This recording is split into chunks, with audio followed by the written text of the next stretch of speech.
Halo anak-anak, bertemu lagi dengan Ibu Deborah dalam pembelajaran Muatan Bahasa Indonesia dengan tema 2, selalu berhemat energi, subtema 3, energi alternatif. Harapan Ibu Guru kalian yang ada di rumah selalu dalam keadaan sehat dan tetap semangat. Terima kasih. Anak-anakku sekalian, di sini kita akan belajar tentang poster. Nah, pengertian dari poster. Poster adalah media publikasi yang terdiri atas tulisan, gambar, kepada khalayak ramai. Poster biasanya dipasang di tempat-tempat umum lainnya. Informasi yang ada pada poster bersifat mengajak. Bagian kedua, ciri-ciri poster. Berikut ciri-ciri umum dari sebuah poster. A. Poster harus memuat komposisi yang terdiri atas huruf dan gambar di atas media kertas atau kain yang berukuran besar. B. Poster dibuat dengan berpaduan warna yang kuat dan kontras. C. Poster menggunakan bahasa yang singkat dan jelas agar mudah dipahami. D. Pesan yang ingin disampaikan sebaiknya disertai dengan gambar. Berikut cara membuat poster. Dalam membuat poster, perlu diperhatikan beberapa hal seperti untuk siapa poster itu ditunjukkan dan apa tujuan dari poster itu. Berikut langkah-langkah dalam membuat poster. A. Tentukan tema dan tujuan. Bagian yang paling penting dalam pembuatan poster adalah menentukan tema dan tujuan. Tanpa adanya tema dan tujuan yang jelas, tidak mungkin akan tercipta sebuah poster yang berkualitas. B. Kalimat singkat, padat, dan menarik. Pembuatan kalimat menjadi kunci keberhasilan dari suatu poster. Susunan kata per kata harus diperhatikan. Kalimat tidak boleh terlalu panjang, namun harus menarik dan mengajak masyarakat untuk melakukan suatu hal sesuai dengan poster. C. Gunakan gambar. Penggunaan gambar pada sebuah poster akan lebih membuat orang tertarik untuk membaca sekaligus melakukan apa yang ada pada poster tersebut. Gambar yang digunakan harus sesuai dengan tema dari poster dan berbeda dari yang lain. Penggunaan gambar bisa menambah minat masyarakat untuk membaca poster. Hal tersebut karena orang cenderung bosan jika hanya membaca tulisan saja. Mereka menginginkan sesuatu yang unik dan menarik. Bagian B. Mencatat informasi. Informasi adalah kabar mengenai peristiwa. Informasi dapat kita temukan di dalam koran, majalah, televisi, atau internet. Informasi juga dapat diperoleh melalui tuturan lisan, seperti pidato, seminar, ceramah, atau siaran radio. Agar dapat menangkap informasi, kita harus membaca sungguh-sungguh informasi tersebut. Kita juga dapat membaca ulang informasi tersebut agar lebih memahami informasi yang ingin disampaikan. Selain itu, kita juga dapat mencatat pokok-pokok informasi yang kita simak. Berikut ini adalah beberapa langkah yang dapat kita lakukan untuk mencatat informasi. Pendahuluan, isi atau penutup. Menguraikan kembali isi wacana dengan menambah beberapa penjelas. 1. Menyimak isi wacana atau bacaan secara keseluruhan. 2. Mencatat inti dari setiap paragraf. 3. Mencatat istilah-istilah baru dalam bacaan. 4. Mencari makna istilah-istilah baru tersebut di dalam kamus. 5. Menggolongkan informasi yang ditemukan apakah termasuk las.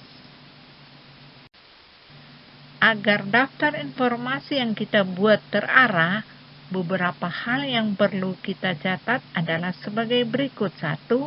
kata-kata kunci berupa kata frase, klase yang merujuk pada pikiran pokok. 2. Ide pokok setiap paragraf. 3. Data dan fakta yang mendukung gagasan. 4. Informasi yang dianggap menarik. 5. Pendapat atau penilaian penulis mengenai hal-hal tertentu. Jika kita sudah mencatat informasi dari bacaan yang disimak, kita dapat menyampaikan kembali informasi tersebut pada orang lain. Beberapa manfaat mencatat informasi adalah sebagai berikut. 1. Dapat menjadi dokumentasi hal-hal penting yang dapat digunakan suatu saat. 2. Dapat menjadi sumber informasi untuk bahan tulisan. 3. Memudahkan kita untuk mengingat kembali informasi yang telah kita peroleh. Anak-anak, sekarang Ibu Guru lanjut dengan materi muatan pelajaran ilmu pengetahuan sosial. Tema 2, selalu berhemat energi. Subtema 3, energi alternatif. Potensi ekonomi berdasarkan pemanfaatan sumber daya alam. Sumber daya alam yang ada di bumi diciptakan oleh Tuhan untuk dimanfaatkan oleh manusia. Pemanfaatan itu digunakan untuk kelangsungan dan kesejahteraan umat manusia. Sumber daya alam itu diolah oleh manusia melalui proses produksi yang menghasilkan barang kemudian dijual ke konsumen. Proses pengolahan sumber daya alam sampai ke tangan konsumen ini dinamakan dengan kegiatan ekonomi. Kegiatan ekonomi memanfaatkan keberadaan sumber daya alam masyarakat, memanfaatkan sumber daya alam di sekitarnya untuk memenuhi kebutuhan hidupnya. Berikut berbagai bentuk kegiatan ekonomi masyarakat dalam memanfaatkan sumber daya alam. 1. Pertanian. Pertanian adalah usaha mengolah sumber daya tanah menjadi lahan. Pertanian. Hasil pertanian terutama bahan makanan seperti padi, jagung, dan sebagainya. 2. Pariwisata. Pariwisata adalah keindahan alam Indonesia yang dikembangkan menjadi daerah wisata. Kegiatan pariwisata dapat mendatangkan pendapatan bagi masyarakat setempat dan pemerintah. 3. Perikanan. Kegiatan perikanan yang dilakukan di Indonesia meliputi perikanan darat dan laut. Nomor 4. Perkebunan.